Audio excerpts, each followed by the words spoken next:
Oke, halo teman-teman. Hari ini gue bakalan tunjukin gimana workflow yang gue lakuin saat gue memproduksi sebuah video di channel YouTube gue. Jadi ada yang tanya, Mas gimana sih cara-caranya supaya bisa jadi konten kreator di YouTube. Jadi ini adalah cara gue, gimana cara gue untuk memproduksi sebuah video atau konten yang gue upload di sosial media YouTube gue. Oke, yang pertama tentu saja ide.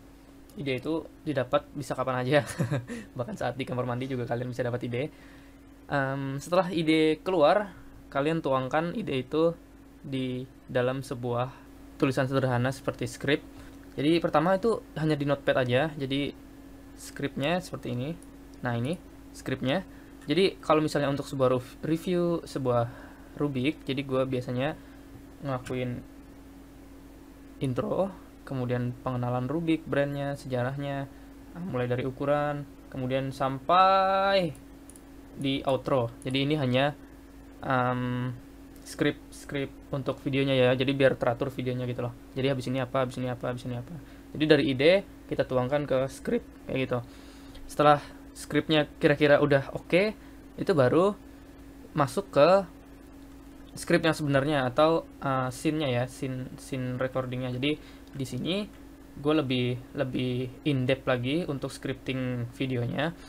Jadi semua yang menyangkut informasi videonya atau kontennya itu gue masukkan di sini, dan gue buat juga di ini nggak muncul ya displaynya ya, gue geser aja ya. Jadi ada monitor satu lagi, ini biasanya gue taruh sini ya. Ini mati, ini nyala. Oke. Ya.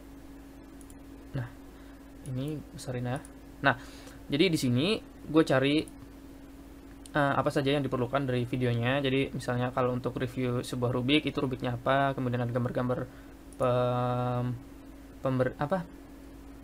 gambar-gambar yang menunjang untuk videonya, itu gue cari-cari dulu. Terus informasi Rubiknya, misalnya kalau misalnya kontennya Rubik ya, dari mulai ukuran, kemudian berat, kemudian release date atau macam-macam teknologi yang terbaru dari sebuah Rubik kayak gitu kalau misalnya review Rubik ya. Kemudian mungkin gue lakukan average of 5 dari Rubiknya. Baru setelah itu sudah lengkap, gue tulis di sini mulai dari intro. Misalnya intro, di sini gue tulis intro. Nggak kelihatan ya, ntar. Display. Nah ini kalau misalnya intro, yang ini intro, gue tulis intronya gimana, terus gue jelasin lebih jelas lagi daripada skrip yang hanya acak-acakan itu. Kemudian masuk ke skrip yang memang benar-benar dibuat untuk videonya kayak gitu. Jadi ini skripnya kayak gini, lumayan banyak untuk video yang hanya 5-10 menit, itu sekitar segini skripnya. Jadi gue tulis semuanya, informasinya jadi lengkap. Jadi nanti tinggal waktu syuting atau pengambilan gambar videonya itu gampang. Jadi tinggal ngikutin alur cerita di scene-nya atau di skripnya kayak gitu. Jadi itu guys. Setelah itu recording. Kalau recording gue biasanya pakai tripod gue taruh di depan gue ini, terus ini meja gue, dan di meja gue ini gue syuting untuk review Rubiknya ya. Terus semuanya disyuting oleh handphone karena gue nggak punya kamera yang bagus, jadi gue pakai handphone aja. Ada sih kamera digital, cuman itu kualitasnya kurang bagusan handphone. Jadi handphone gue pakai buat recording. Handphonenya Asus Padfone S, ini sekarang lagi connect ke komputernya, jadi nanti kita copy datanya ya. Ini Asus Padfone S, dia bisa record di 10 megapiksel kamera dan bisa di 60 frame per second, jadi bisa smooth banget geraknya kayak gitu. Bisa di resolusi bahkan sampai 4K, tapi gua nggak pakai 4K karena gua kira di Indonesia itu koneksinya nggak menunjang untuk 4K, jadi gua nggak putuskan untuk nggak upload videonya di 4K, tapi hanya di 720p yang sudah HD lah ya, lumayan. Walaupun belum full HD tapi udah lumayan.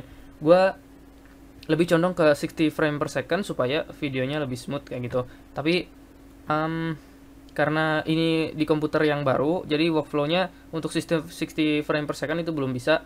Cuman gue record tetap di 60 frame per second, cuman waktu producing videonya itu diekspornya ke 24 frame per second aja, jadi lebih sinematik, bukan smooth ya, jadi lebih sinematik aja. Ya, itu untuk sampai di video shooting ya, shooting video. Kemudian kalau sudah selesai footage-nya di handphone, itu masuk ke komputer sini. Jadi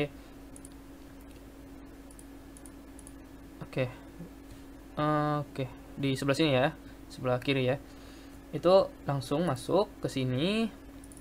Jadi semua rekamannya di handphone ini, jadi semuanya ditransfer ke komputer, kemudian di komputer dibuatkan satu folder mentah, jadi isinya semua bahan-bahan, jadi mulai dari video, terus kemudian gambarnya, kemudian lagu-lagunya, lengkap semua di dalam satu folder mentah kayak gitu. Misalnya mentah review Ciyi apa misalnya untuk Rubik ya, kayak gitu. Oke, ini videonya udah mulai muncul. Nah, ini videonya langsung aja cut, kemudian gue masukin di YouTube mentah, dan di folder baru gue bikin, nah misalnya review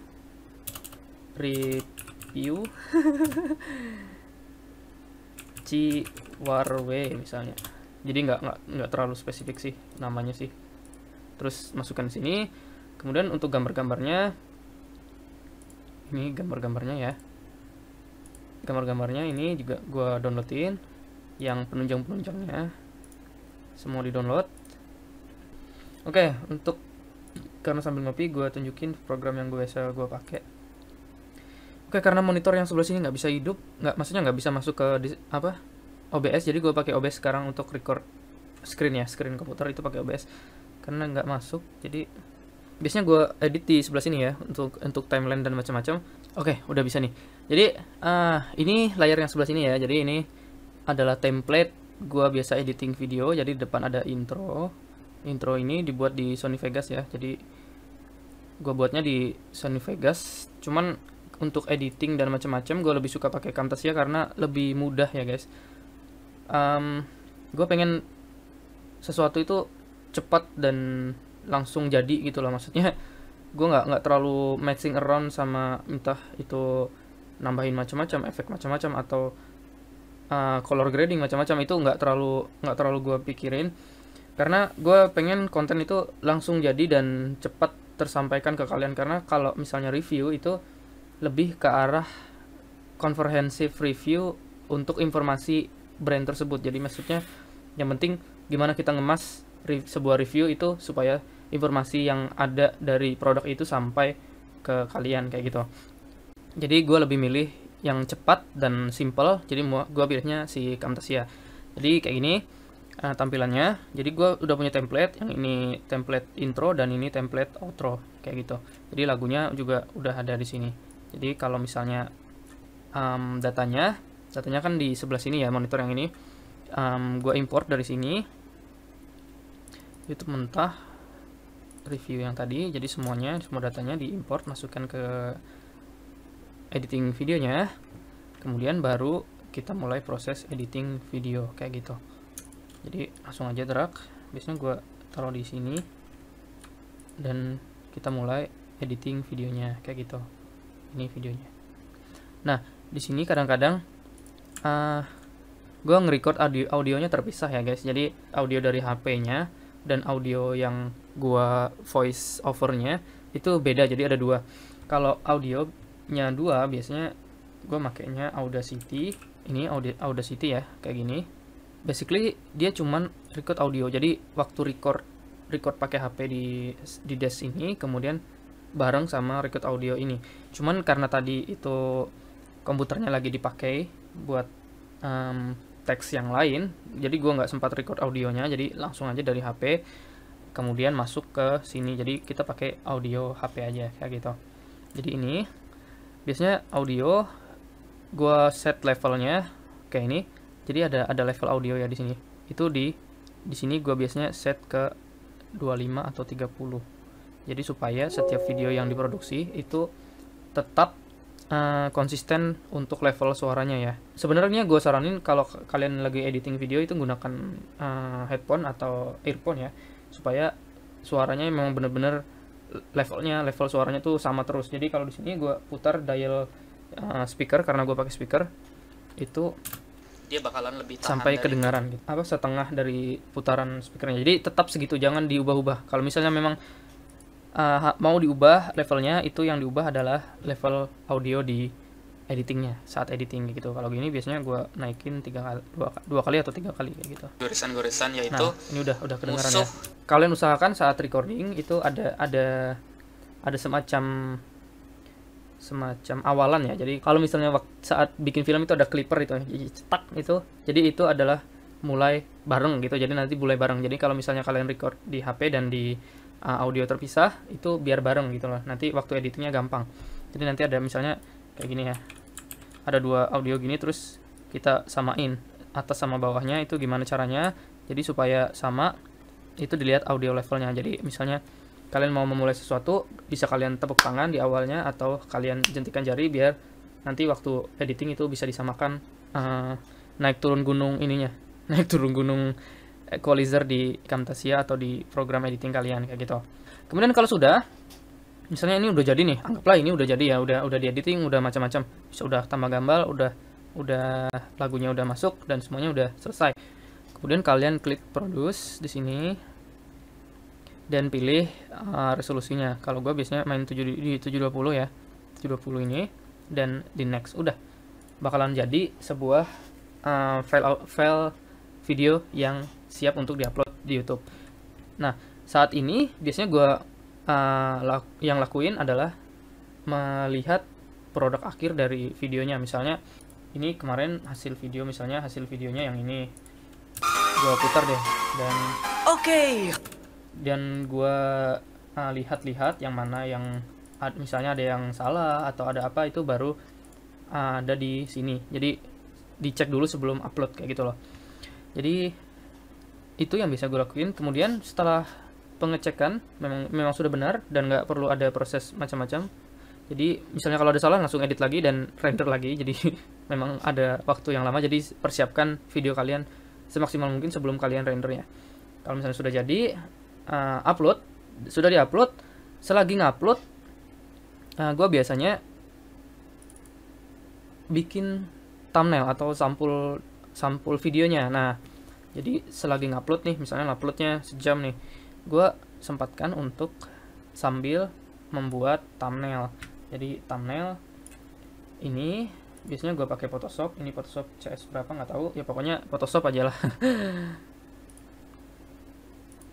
Nah ya, ini Photoshop. Jadi kalau gue bikin thumbnailnya di sini, jadi dari mulai kata-katanya, backgroundnya, macam-macam dibuat di sini. Setelah itu di save menjadi JPEG ya. Terus diupload nih. Setelah diupload, itu biasanya ngasih judul, kemudian ngasih deskripsi, dan ngasih tag. Terus ada ngedit sedikit di bagian layar akhir video, itu ada juga sedikit, dan ada kartu yang di pojok-pojok itu, di pojok-pojok video itu. Jadi itu yang biasanya dilakuin. Kemudian setelah itu dicek kartunya udah bener, dicek layar akhirnya udah bener, dan deskripsi juga judul juga bener semua, udah bener semua. Kemudian baru dipublish videonya. Jadi kalian sudah langsung bisa nonton. Yang sudah aktifkan notification bell pasti langsung dapat notifikasi kalau gue udah upload video baru kayak gitu. Terus ini optional ya. Jadi setelah kalian sudah publish videonya, kalian bisa share di sosial media. Jadi yang gue biasa lakuin itu share-nya ke Twitter dan Google Plus ya, itu udah otomatis ya di setting di YouTube-nya. Atau kemudian gue juga share di sosial media gue yang lain, yaitu Instagram. Thumbnailnya ya biasanya ya, jadi yang cepat itu thumbnailnya aja. Jadi thumbnail, terus ngedit info di Instagram supaya bisa diklik langsung video terbaru dari channel ini kayak gitu. Oke, semoga ini menjawab pertanyaan kalian. Ada teman-teman yang tanya gimana sih cara atau workflow dari channel ini. Ya, memang kadang satu video bisa dibuat atau diproses hanya dalam waktu 1 hari, bisa. Cuman rata-rata biasanya dibuat dalam waktu yang panjang. Jadi satu video itu nggak cuman 1 hari guys, tapi memang bisa. Cuman kadang-kadang kita berdapat idenya hari ini, kemudian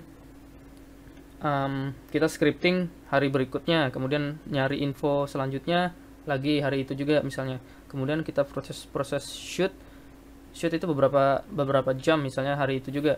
Kemudian proses editing yang agak lama, editing, kemudian baru kita ke publishing. Jadi dari satu konten, misalnya konten itu compact seperti review, itu hanya memerlukan waktu sekitar 1-3 hari aja. Kalau misalnya facecam seperti ini, itu bisa dalam waktu 1 hari, karena hanya kita langsung ngomong aja, kemudian tanpa perlu scripting ya, jadi langsung aja saat itu juga udah bisa langsung jadi kayak gitu. Jadi beda-beda guys. Jadi membuat sebuah konten yang memang bener-bener konten yang original di YouTube itu perlu perlu sebuah effort yang lebih lah untuk kita tuangkan di konten yang mau kita buat kayak gitu. Ya, semoga itu menjawab pertanyaan kalian. Dan kalau misalnya pengen kasih kritik dan saran, monggo silahkan kasih kritik dan saran di komentar di bawah videonya. Kalau misalnya ada yang bisa ngajarin gimana yang lebih bagus supaya sebuah konten itu selesai dalam waktu yang lebih cepat, itu gimana, monggo silahkan komen juga di bawah. Gue bakal sangat berterima kasih atas bantuan kalian semua. Oke, mungkin segitu dulu untuk video hari ini. Nggak ada yang fancy, nggak ada yang excited banget, cuman supaya kalian tahu aja gimana caranya seorang content creator membuat sebuah konten di YouTube mereka. Oke guys, segitu dulu untuk video hari ini. Sampai jumpa di pertemuan kita berikutnya. Bye bye.